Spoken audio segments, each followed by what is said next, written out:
Welcome to NERDgent.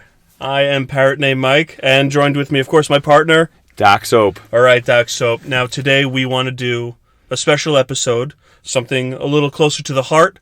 As you saw in the title, it's the history of NERDgent. Doc Soap, please take it away. Well, we've been doing this for over a year, and we kind of jumped right into it. And, the ups and downs, the trials and errors, we've been through it. And now that we are where we are, NERDgent stronger than ever, wanted to take a step back and kind of go through how we got this far. In, an entertaining manner. It also is a very personal episode for good reason.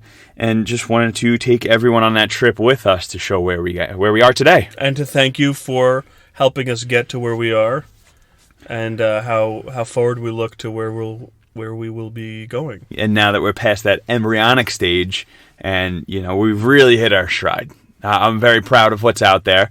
And we're pulling back the curtain, a little bit to let other people in that have been enjoying the ride. But, it's kind of, this is our Phantom Menace, if you think about it right now. Oh, we're going to go into the Senate? Oh, this is episode 1. I am the Senate. So, yeah, let's see. Where did we first meet? So, I want to say it's only been 5 years, probably about 5 years ago. I was in a really, really weird position in life. I just got out of a very long relationship. At the same time, I got out of a very long job because they basically closed the doors and started letting everyone go from the top down. So, really, really weird point in my life. And I changed jobs. I had the first month of my life in unemployment. Didn't know what was up and what was down. So just took a shot, took a new job. And on my first day, I met Parrot named Mike over here and immediately had a second interview. Oh, what kind of comic books do you read? What games do you like? What shows do you watch? What movies? What's your favorite movie of all time? Going on. And I'm sitting there and it was the second interview I was in. I remember, if you want, you call my BS. We're going to have to... Here, we're going to set also, history of NERDgent. Parrot loves to set rules. My wife hates it. Brian hates it. But I love to set rules. Here, rule. Only rule is you are fully allowed to call my BS. This is how I remember our first meeting. You were wearing a Venom shirt. It was a T-shirt. That was the first casual Friday. I didn't show up to work on my first day of work wearing a Venom shirt. Okay, it was the first day I saw you. So I called BS. Okay, the first time I saw you, not your first day, the first time I saw you, you were wearing a Venom shirt. And it's just like the Black Spider-Man costume. It was a tee. Anyone who knows Brian, anyone who knows Doc Soap knows he's very into fitness. He's, pretty much a buff guy. I'm not trying to embarrass him, and I know that there are guys out there who like really lift some weight. Would be like, that dude's not buff. But to me, he's kind of like a buff guy. And I thought he looked exceptional in this shirt. I mean, I know this is starting to sound a little awkward, like this is how we first met and our first date and all of that, but in a sense it is. So I see this guy, he's wearing this Venom shirt, it's Casual Friday, and I said to myself, who the hell is this guy over in this department wearing this Venom shirt? Let me go find out if he's really a human or not. So I started asking him, I walked up to him, I said, hey, what's your story? Do you like comics, games, movies? What's your favorite movie? Just tell me your favorite movie. Just let's start there. And he starts talking to me. He starts telling me some things. He mentions the Rick Remender X-Force run, and I'm like, there may be some depth to this guy. Minimal so far, but I'm liking what I'm hearing. There could be a future in this relationship. I asked him if he was married, if he had kids and all of that, and your exact response to me was, we were in the middle of the office. Everyone could hear us. I didn't care. I basically ran the office.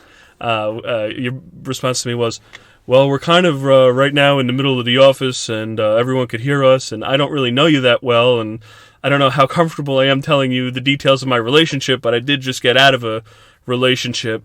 But that's neither here nor there because, look, I just have to use the bathroom, and do you remember that? Not really, but, the timing of it was it was a really weird time to be me. So I followed you. I said, all right, so use the bathroom. I'll follow you in the bathroom. Let's figure this out. And that happened. The conversation continued in the bathroom. I have no reason to lie, and you have no reason not to call me out on my lie. That was kind of that's kind of how we first met. I have a picture Is that a siren or is that a hyena? Because that sounded like a hyena. A little bit of both. All right, so I have a picture. I made you pose in that shirt. To send a picture to your wife. To send a picture to my wife to say, hey, look at this stud I'm working with. And I still have that picture. I will forward it. We'll find it. I'll forward it to Doc Soap, and he'll post it up. But that is kind of how we met. I just remember new office, new setting, broing down, and right away you're like, oh, you got to come see this. And I don't remember what it was. It was probably a trailer or something that we were talking about. Probably had to do with the Remender X-Force run. And mind you, a busy open office. This isn't like cubicles. The desks are all conjoined. And you go on YouTube and start typing in YOPOR. And right before you hit the end, you're like, oh my God, I always do that. I hate when that happens. You ever go to type in YouTube and you go to YouPorn instead? And I'm just sitting there like, oh my God, what am I getting myself into? Well, first of all, it's muscle memory. So, we used to tell a joke where I like, even though we hate IGN, the first thing we do when we go on a computer is just type in IGN before we do anything, just because it's just muscle memory. That's a lie. That wasn't the first thing that I always type in. That's the second thing. It's after YouPorn, then it goes to IGN. That's the daily tradition. Yeah, I understand. I don't know even if it was 5 years ago my son was born, but this was a long time ago. I mean, I was in my 20s. We were much younger. I mean, I was in my 20s. Yeah, we were much younger. But we did hit it off pretty well. Yeah, and we had a bunch of other office bros, as we like to call them. But yeah, the years went by, and we were just the location we were in. We kind of just ran it and did what we wanted to. There was a lot of stupid shit. We were on top. First of all, we were sitting on top of each other. The office, although it wasn't a very small building, it wasn't on accident. You changed your seat 3 times. Yeah. I kept getting closer and closer to I wanted to be close to the action. You were the only one who understood me. It was definitely a thing where, out of all the office bros, love them all to death, but definitely that next level. I mean, yeah, we were talking about Rick Remender on the first day we were hanging out. I know, that was like, you don't always kiss on the first date, but once in a while when the magic is just there, and Rick Remender is definitely that first kiss for us. Yeah, so over the years, it was like, it became like a TV show as like people joined the office. I remember hearing one time from an anonymous coworker that I would have quit if it wasn't for the daily hijinks and the shenanigans and everything. It got out of control, but it was hilarious. Remember the Super Nintendo Classic saga? Oh my God! They were announcing that it was everyone. There was a group of us in the office. Let's give a little backstory. I was severely emotionally traumatized at the idea that I couldn't get a Nintendo Classic. When that was announced, they collapsed eBay and Amazon when the thing went live. Nintendo screwed that up. No one can get a Nintendo Classic unless you paid $400 or $500 on $400 or $500 for it. So when they announced the Super Nintendo Classic was coming out, this was it. This was the 2 tablets with the 10 Commandments on it. We were going to send Moses up to the mountain and get the word from God. And I'll let Brian take it from here, but he's going to tell it to you and we're going to laugh. We weren't joking. This was very, very real. For me, before it came out, just at the hint of an announcement of a Super Nintendo Classic, before they even released the games, which was a great lineup, it was 24 games. It all comes with like $60. You knew the thing was going to fly off the shelf. 31, I think. 31. Oh, and it was just, we knew we were eventually going to hack it, and we ended up with like 300 games on it. But at the time, we didn't know what exactly we were getting into. We just knew it was going to be great. And the Super Nintendo was my favorite system. That's the first home console I ever had. And I had that thing, and I played it for so long, for so many years. I'll never forget when I was a teenager. I think I traded with someone for their scientific calculator because I needed it for the year, and I didn't have the money to spend on it when I was like 17. So anyway, I traded it. I never got it back. I tried for years. I was like, come on, man, you got it at your friend's house? Like, this is... And I eventually just lost track of it when I moved away. So when I think about the Super Nintendo, I think about all those games that I had and how I would love to show my kids one day, and it just... Thanos snapped. It just vanished. So it was very, like, emotional thing. I really wanted this. So at the time... I had a lot of other friends, and we used to make these little Snapchat videos, knowing that, it would be out there for 24 hours, and it would just be broadcast to friends, wouldn't be public. and Mike was a reoccurring star. I was going to say guest, but you really were the star of it. And this really, really eventually ties into what NERDgent Care became. So we're waiting for the Super Nintendo Classic to come out. So we took the early thousands, the U.S. terrorism threat. Yeah, the Bush color-coded threat levels. So it was the yellow, orange, red, blue, turquoise. I don't remember anymore. The darker red it got, the bigger terrorist threat. Yeah, we called it the DEF CON Center. We put a clipboard up, or we had a clipboard up for enrollments for like what we needed to do in the company. Like we had a legitimate reason for a giant clipboard. We pulled everything down, and when I say we pulled it down, I mean we rage killing pulled it down, shredded things that were of vital importance to the operation of the business we were working for, and we put up our DEF CON alert system, which was right from the Department of Defense. It sincerely was the Department of Defense threat level assessment color wheel. Yeah, and we used to broadcast these videos, and I had people following it because they were genuinely interested for the Super Nintendo Classic news. Wait, so we have to explain what we did. What we did, we decided that we didn't know when the official announcement was going to come for what the release date was for the pre-orders. We couldn't even get the pre-order date. Right, we needed the announce. We were on a yellow threat level. We weren't on red. We were on a yellow threat level alert, which is very high. It was very high awareness. There was a definition and everything. We were on a very high alert with very high awareness for Nintendo to announce when pre-orders would go up. Because we messed up the NES Classic, right. And we were like, we cannot mess this up. So we got a gang together, probably 5 of us, and it was like, picture A New Hope with the Death Star and all the Red Leader checking in. Everyone's checking in. We each had tabs open for every single store. Target, Walmart, GameStop, everything. And we all had the intercom phones on, so we're checking in with each other as we're locking in pre-orders to get as many as we can. So Nintendo announces the pre-orders are going live at 3 p.m. or something like that. This is all real. This wasn't done for a podcast or entertainment. And we weren't doing it to make anybody laugh. In the moment, I mean, it's like when you watch it reminds me of when you watch the documentaries about World War II, and it's like, what? I'm dead serious. I know you're serious. That's why it's ridiculous. All right, so it felt like this. When you watch the documentaries for World War II, and they have this guy on, and he goes, we were young, we were stupid, but we were trained well. We knew we had a job to do. We believed in the job we believed in the cause, and we knew we had a job to do. And it wasn't easy, but we went out there and we did it. And now they call us heroes, but we're not heroes. Oh, that day, let me tell you something to all you patients out there who are listening to this. Me personally, I don't consider myself a hero, but I definitely served with a few that day. That was ridiculous. So we get the pre-orders. Not everyone gets one.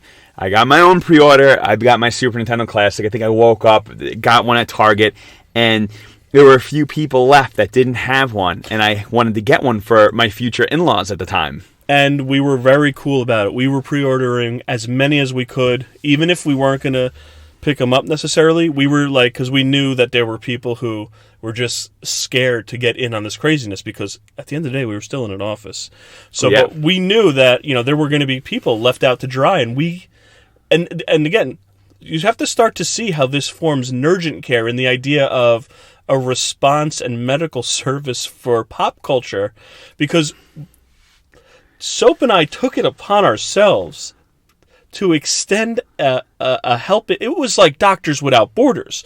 Like, if you were, no matter where you sat in the office, no matter what your position was, no matter what your comfort level was, no matter what your financial position was, we were going to make sure that you had the Super Nintendo Classic if you wanted one, because we couldn't watch another patient suffer like how we suffered. Oh, we did not want them to relive what we lived. So, fast forward, this is the day. It's out there. We have some Super Nintendos. We, by all means, do not have all of them. So I'll never forget, because I had a couple of people, I believe you were meeting us there. The closest place, there was a mall with a GameStop, and it was crazy. They had 10 or 15 to a location. That was it. available without pre-orders, and you don't know what you're getting into. And we called a GameStop, and we got in touch with someone a little bit before they opened up. And they said, yeah, we haven't opened up yet. They're whatever. And we have 15. And I said, get in the car. You were meeting us there? I had probably about 3 or 4 other work bros. I'll never forget, because right as we made that phone call, there was a guy in the office. He's no longer there, and he's a big Nintendo guy. And he looked so defeated. I saw him in the parking lot. His name was Andy, we'll say. Legitimately, he was almost crying. He was like, I just don't get it. I've been trying for months. I can't get this anywhere. I said, Andy, get the F in the car right now. We're going.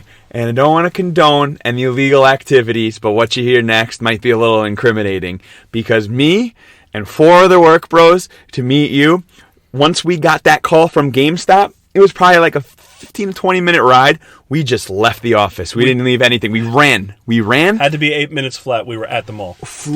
Drove down. At one point, I just remember there being traffic, and I'm like, I'm not going to make this left turn. I'm not going to make this left turn. I went for it. Did a little pull around, and I got to the front, and I dropped. This is not exaggerating. Pull up, jam on the brakes at the mall, say, get out, I'll go park. It was the invasion of Normandy. And God damn it, everyone got a Super Nintendo that day. There was no man left behind. And it was just, logically speaking, without not being facetious, not taking the easy puns and easy jokes, I'm going to ask you a question. I mean it. The feeling that you got making sure that every one of, your buddies that you worked with every single day, who really genuinely wanted this thing, who knew the previous experience with the Nintendo meant that they were going to get screwed, especially for that holiday season. And, we were about to have a lot of time off with the holidays, and this would have been the perfect time to play it. The feeling that you got, making sure that, and true statement, Soap and I were the last 2. We made sure everyone else, call my bullshit, we made sure everyone else got one before we did. And then we were good. We were locked in. And everyone did get one, and we did get. But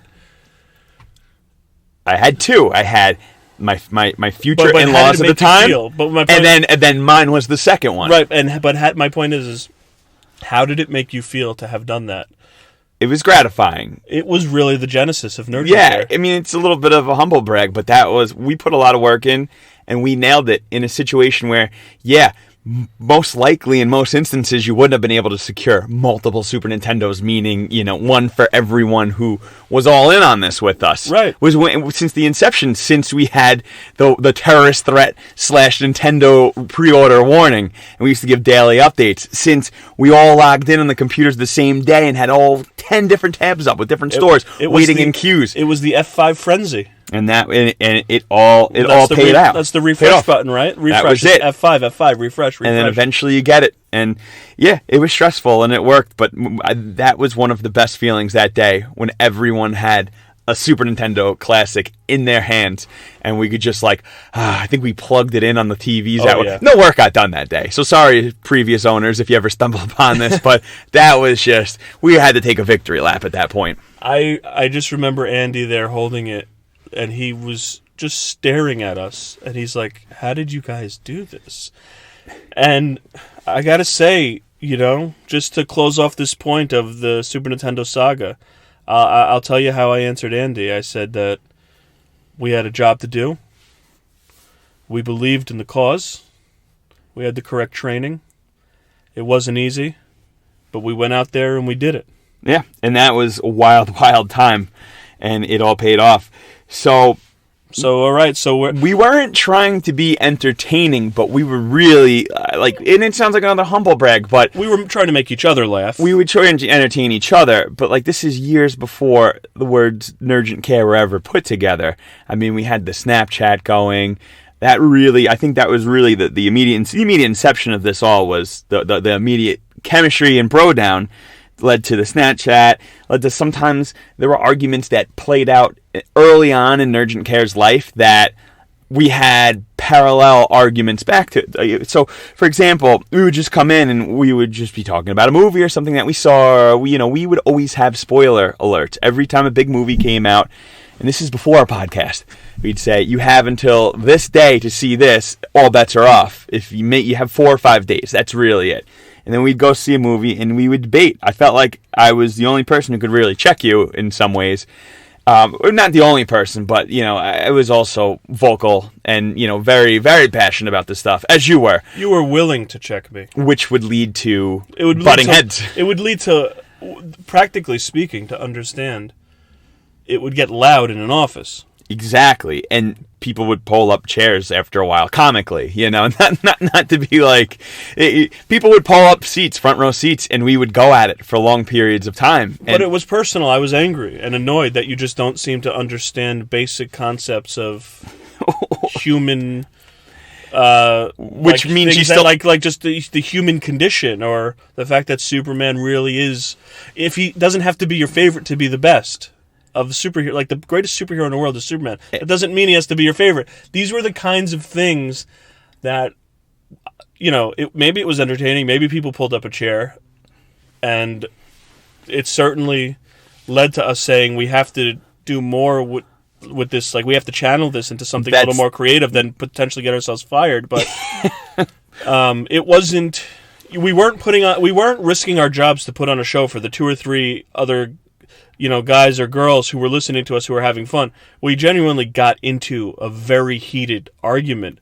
And because there was merit to the argument, people would listen. And then that's when we started saying, that's interesting. I guess we're making good enough points that people are interested. Of course, they're just bored at work, and these 2 morons are yelling at each other about Superman in the middle of an office. And that's a spectacle in and of itself. But, it was real for us. And I'll never forget, I'll get into the transition that we had in our personal lives and everything without getting into too much detail. But at one point I was like, I was kind of floating. I knew you had the idea. I know it's not an original idea to make a podcast and whatever. And we had that first, 2018.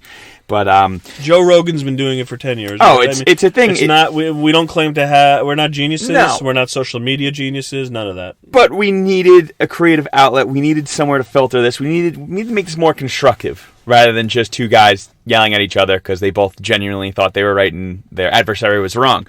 So and there were some elements where it would come up where he would say to me, like one of the things that Soap always says is, that's not what you said last time. And it would be like, well, then record me and play it back for me. Because, if you want to hold court, then provide some evidence. And the thought of recording ourselves didn't start like, yeah, people would love to hear us. It was, I need evidence against this mofo. Yeah, it really came from, it was so pure where it came from. This isn't like, hey, I got this great business idea. It's, no, you're fucking wrong, and I need to prove you that you're out of your mind. And you lied, and if I had it on recording, I'd be able to show you lied, and it would shut you up. So I'll never forget, we would float the idea that, this would be so great if it was on recording, if we could channel this energy and not make it fake, still keep it from the heart, which doesn't happen overnight, but we've been there for a long time.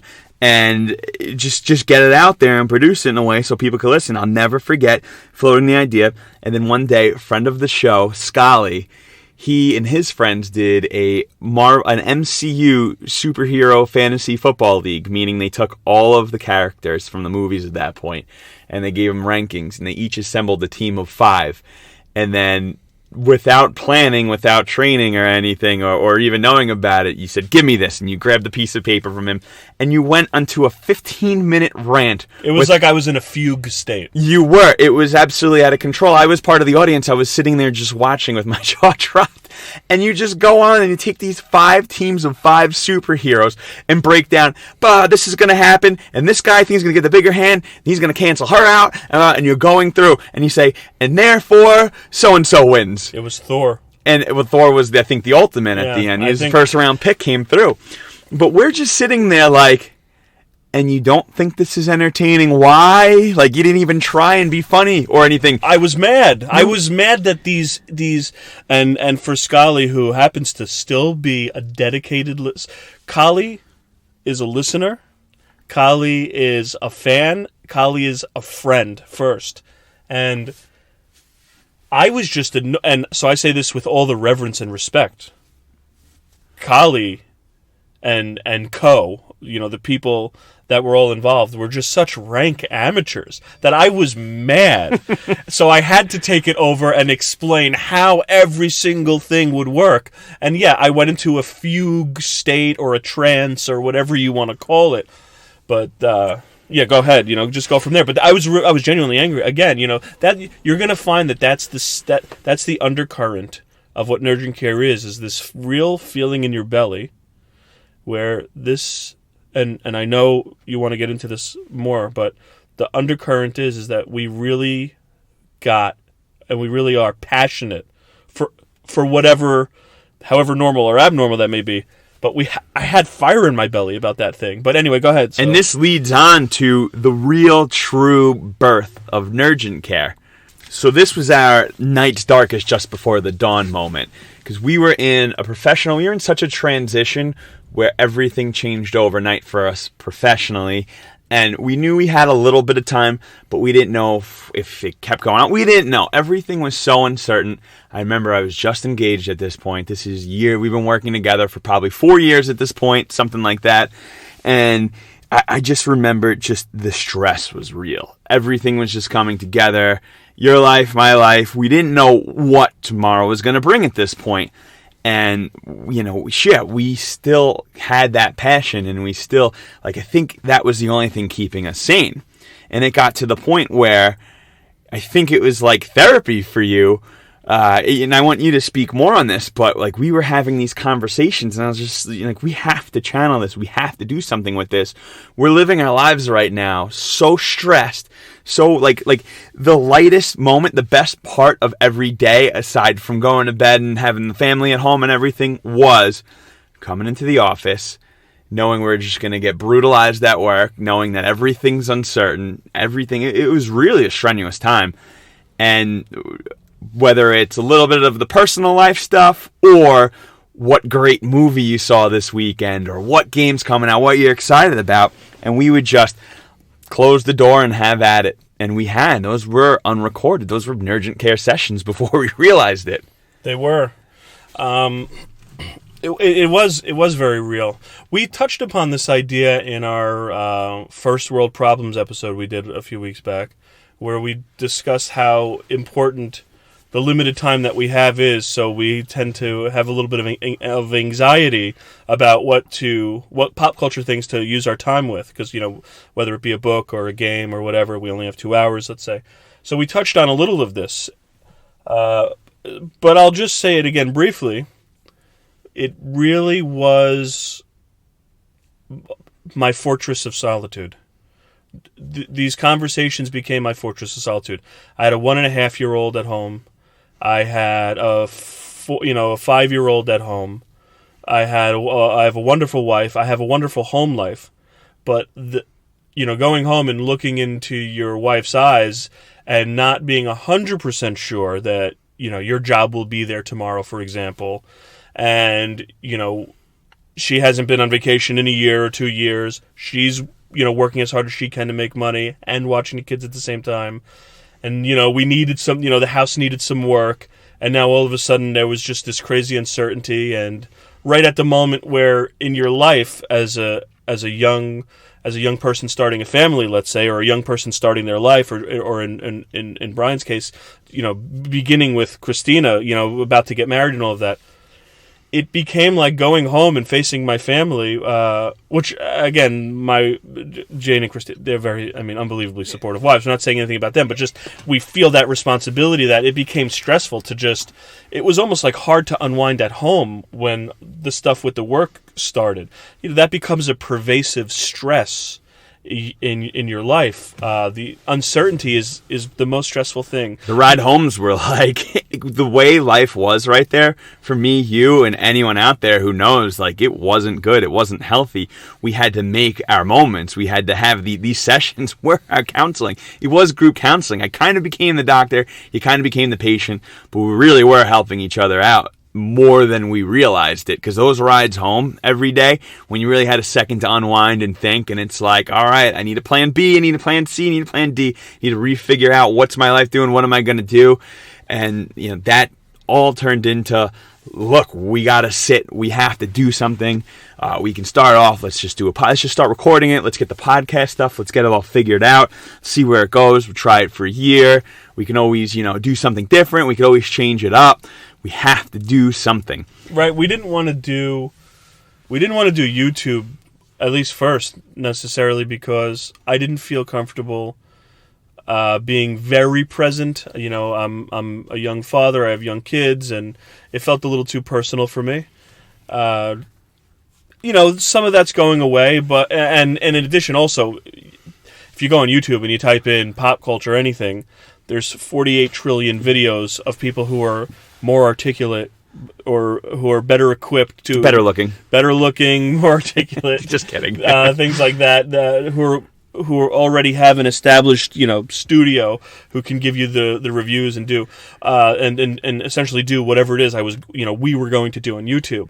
The thought was we wanted this creative outlet. We were really hurting, and we thought we could probably do an audio recording at work where that's all we had time. I mean, I'd go home and it was, my wife was like, all right, thank God you're home. I have to work now, and, by the way, Spencer's shitting on the wall, and, which is all normal. And I don't know how the hell my wife does what she does every day, because she's better at it than I am in a lot of, in every way. Jane's better at life than me, but, the only time I knew basically we had an hour during our lunchtime where I could do something with Brian.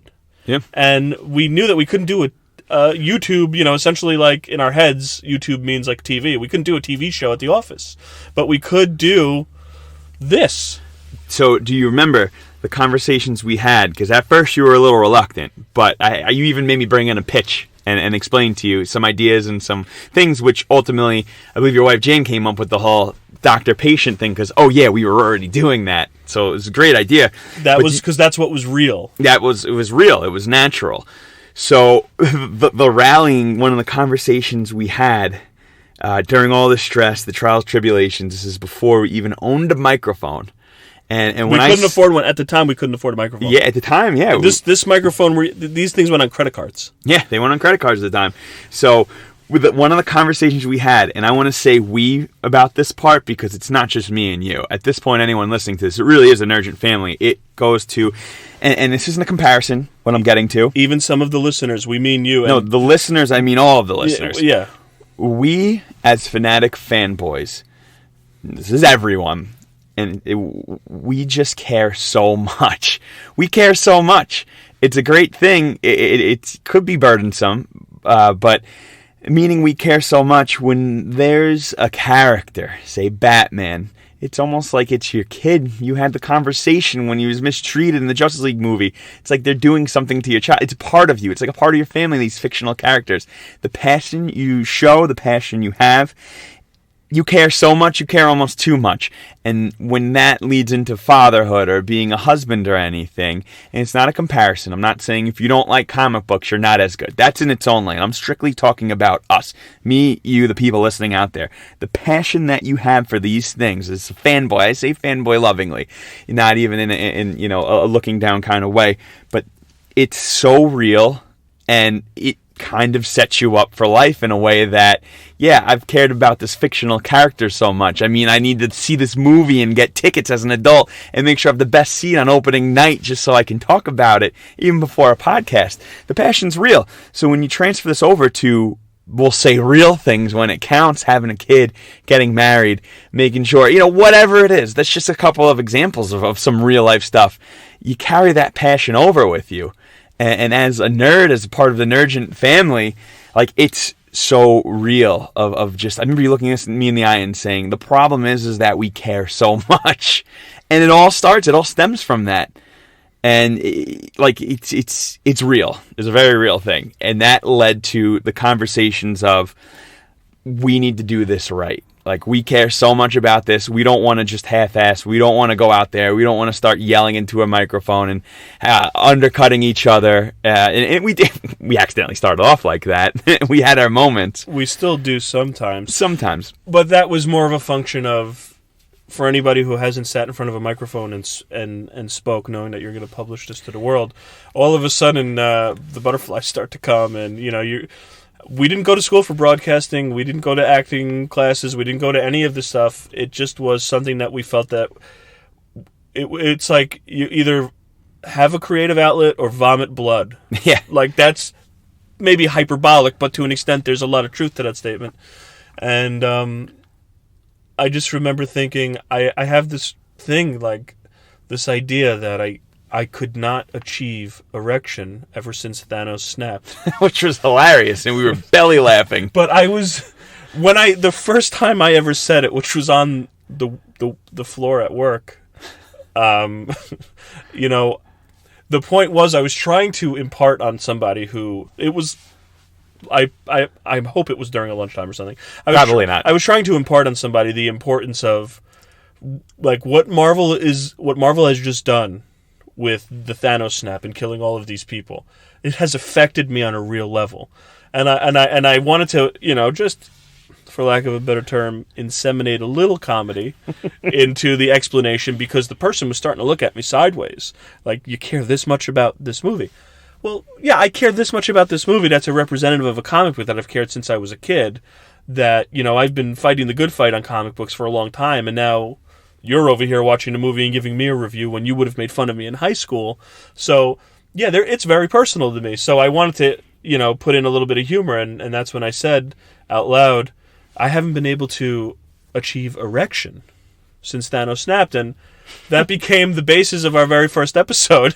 And we were you were literally on the floor rolling laughing. It was hilarious. We had such a fun time doing it. Felt great. And we were we were cloud nine. Yeah. And then everyone started listening to it, and it's like, you guys are terrible. Yeah, are you reading from a script? I was like, no, I wasn't reading from a script. First of all, anyone who knows us knows not to ask that. We're not that organized. No. A script? Also, I mean, come on.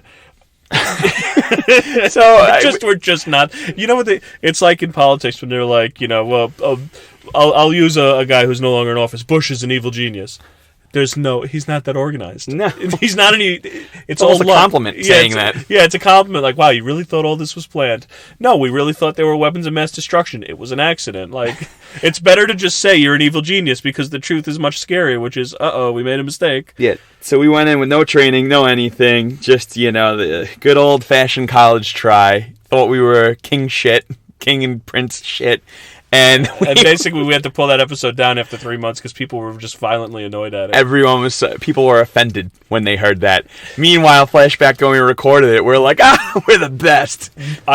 We were laughing. I almost threw up. If you remember, I fell off my chair, and I was a little heavier at the time. I crashed into my display unit with my Hot Toys on it, and almost took down the whole display with the Superman and RoboCop and all of that stuff, and I didn't know what to do. I was like, should I get you water? Should I get Jane? Like, what? Are you okay?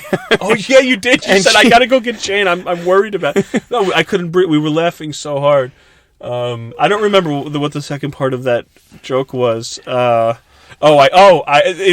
order to heal the erectile dysfunction, I put my member in Thanos' glove and tried to snap. It didn't work. And then you've still been struggling, so that's why you had to go see the doctor. Yeah. But yeah, that was definitely a wild time. I mean, look, that's right. That was the backstory on why we were having the episode. That was the backstory. I did all that, and now I'm trying to see you, the doctor, to try to help me with this emotional thing to work it out. So that was the backstory of our first episode of NERDgent Care. It became a little bit more improv than right from the heart speaking, which we were still finding ourselves.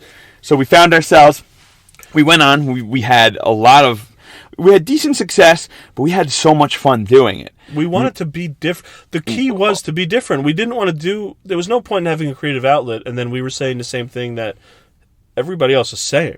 Well, no one said that they haven't been able to maintain erection since Thanos snapped everyone, but that's neither here nor there. It was certainly different. But we went on, we had Hero Madness. That was so much fun. The 64 hero bracket, which I mentioned a couple episodes ago. I'm sure a lot of people were well aware and part of it. But remember the trips we did, obviously New York Comic-Con, the Long Island Comic-Con, but our favorite one of all, which was, what was our favorite live event? Not even close to the others. What was it? RetroCon. That's your favorite? RetroCon wasn't your favorite? Of course it's my favorite, but I'm embarrassed. What if it wasn't your favorite? Oh, it was amazing. It's like that moment, in bed when you're like, hey, did you enjoy that? If you have to ask, the other person probably didn't enjoy it as much as you did. But, you shoot your shot and you do your best. RetroCon, we will do something for it this year. It was basically every video game console with a ton of arcade booths on display. Set it up. Go play N64 Smash Brothers over here. Go play We did the Time tournament. Splitters. We did the tournament. Mario Kart tournament. And you were good. All right. We were first losers. Third or fourth losers, actually. Were we? It was fun. We had LAN parties. We played in LAN parties. We did Dance Dance Revolution. I was good. That was great. They had the band playing all classic music. That was definitely, part of the peak of the old NERDgent care. And then we ended up taking an impromptu break, which was unforeseen, which, your favorite thing to compare it to is romantic comedy, because they're going to get back together in the end. But the romantic comedy analogy is so perfect. It is. We were going through such difficult... the culmination of the changeover started to happen. Just in the background. Professionally, the changeover started to happen. And... there was going to be a break. Brian was going to go on his honeymoon, and all this other stuff was happening. I was really upset about, I just wasn't comfortable where NERDgent Care was. I wasn't comfortable at home. I wasn't comfortable with work. I was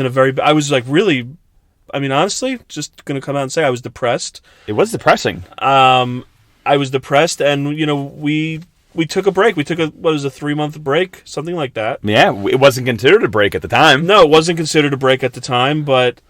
here rom-com analogy, Yours. Yeah, we met, with the Venom shirt. Our first real test of the relationship was the Super Nintendo. We had, lovely dinner dates, lovely lunch dates at the office with our arguments. Things were going smooth.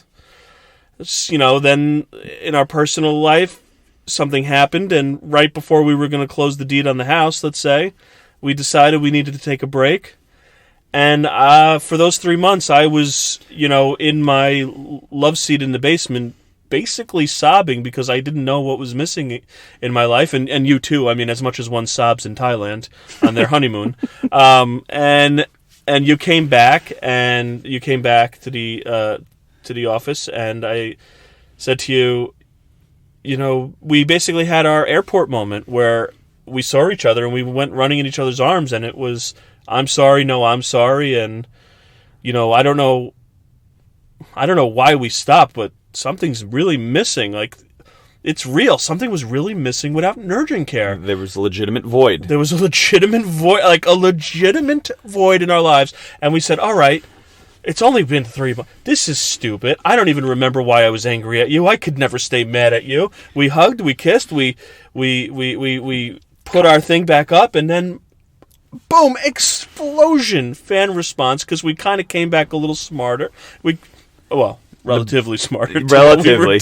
In comparison. We weren't putting our members in gauntlets anymore. No.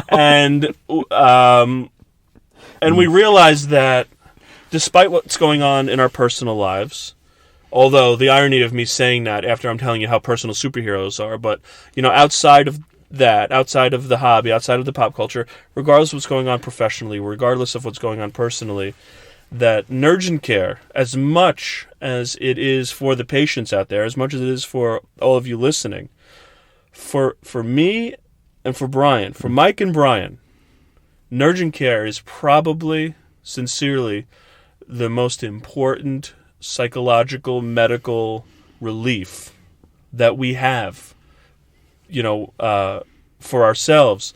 And it represents a humongous lion's share of importance in our heart, even if, practically speaking, it's the smallest percentage of importance in our day-to-day lives in terms of, NERDgent Care will take a back seat to me having to go take my son to the doctor, obviously. Mm-hmm. But it really is so important to us, and I loved that Brian said, hey, people keep, Brian, Doc Soap manages the social media and all of that, and he's building so much of the back office part of this because we are growing, and I thank you for that. And you're the best partner anyone could ever ask for. You're better than my wife. Well, don't say that. I was. Well, she's listening. She's going to be listening to. You're better than Jane, right here in the studio. This is. I'm starting to feel uncomfortable. I'm sweating. No, so it's really important to us. And Brian said that people were reaching out and asking us all these questions, and he said, why don't we just do an episode and kind of just get it all out there, and that's what this is. So just for my part.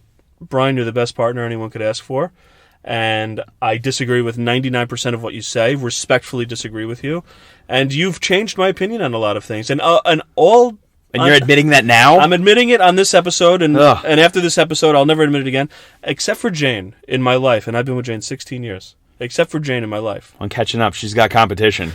Yeah. There has been no one able to come close to getting at me the way, except for Jane, the way that you have in my life. So, that I'll say that, and I'll say thank you to all the fans and all the listeners and all the people who care, and if this wasn't an episode for you, I understood, but we wanted to be able to just get out there and answer these questions in one fell swoop, and I want to thank everybody, and with that, I'm going to let Brian close out. Yeah, no, it's definitely a very personal session that we have right now. That break that we took, there was definitely a void. We're getting back into that, kind of got in the state of mind a little bit, with a little bit safer ground professionally, but got into that state of mind we were before NERDgent Care when we had to start something. It wasn't, let's just fall ass backwards onto a podcast. It was well thought out. There was months where we were going through, what are we going to talk? Like, we care so much, and that became such a thing, such something that we shared. It's not even a burden, but it's, look at it as more of a positive. It's what I was saying, because it really is a passion project. It came out of something that we were doing on accident. We just had to refine to the point where it sounded decent on a microphone, that we can share it to the point where we can get our real personal feelings. And we don't want to just be out there to say, I like this part of this movie, this was good, that was bad. We always try to take different angles, and it's not for the sake of being different, it's because we care so much. And that goes out with, like I was saying, with every fanboy and fangirl out there. It's just the passion that you share. So that would always be my challenge to other people, anyone still listening to this far, is to go out there. Look, if you're going through the 9 to 5 and I'm sure you have your goal of you get home, see the kids, do everything like that. But if you're anywhere like I was, and I was kind of stuck in neutral basically, and it's like I just have to do something else, don't be satisfied with just what you have. Don't be satisfied being a weekend warrior and struggling through the week just to get out there and do something fun but not productive. Always go out there. And those couple months, it really was a void, because I got back to the point where, and this leads into why I wanted to send that challenge out there, the point where, I'd get through the work day, I'd collect the paycheck, I'd go meet up, I'd go to the bar and have a couple drinks with friends, or, not even with anything that on the nose, go to a friend's kid's first birthday party, see everyone, okay, back to work on Monday. But nothing else. There was no creative outlet. There was nothing there. I wanted to channel that, like we had to get what we had, but always do strive for better, which is where we are now, which is what makes me very excited for the future. You're the best partner in the world as well. I ditto everything that you said. Can't believe you owned up to me changing your mind on some things. Never call the impossible, never call it possible impossible. And with it all where we are now, but look forward to the future. Amen. Well, thank you guys for listening to a very special NERDgent Care episode. We look forward to seeing you again. What's the thing I say at the end of it? Let's go consummate this reunion. My legs are numb. This studio sucks. It gets the job done. Everybody, thank you for listening to this special NERDgent Care episode. We hope to see you again next time. No appointment necessary. And we hope we answered all the questions. And if not, we'll do another trip down memory lane maybe next year. We'll work on it.